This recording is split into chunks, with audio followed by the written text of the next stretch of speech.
National Weather Service in Tallahassee has issued a severe thunderstorm warning for Weather event. County in Georgia. Weather event. Georgia, East Central Brooks County in Georgia until 5:45 p.m. Eastern Daylight Time.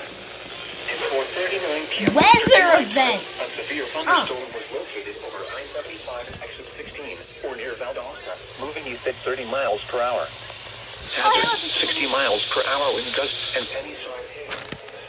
Source radar indicated. Now to go yell at Tabby Cat Meows. Expect damage to roofs, siding, and trees.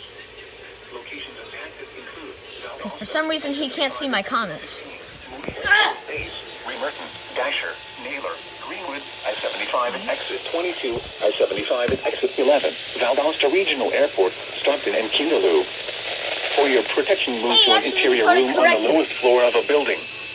Repeating, a severe thunderstorm warning has been issued until 5:45 p.m. Eastern Daylight Time for the following counties: Brooks, Georgia. Weather event. You are listening to NOAA Weather Radio Station KIH-24 in Tallahassee, Florida, operating 24 hours a day on a frequency of 160. This broadcast originates from your National Weather Service.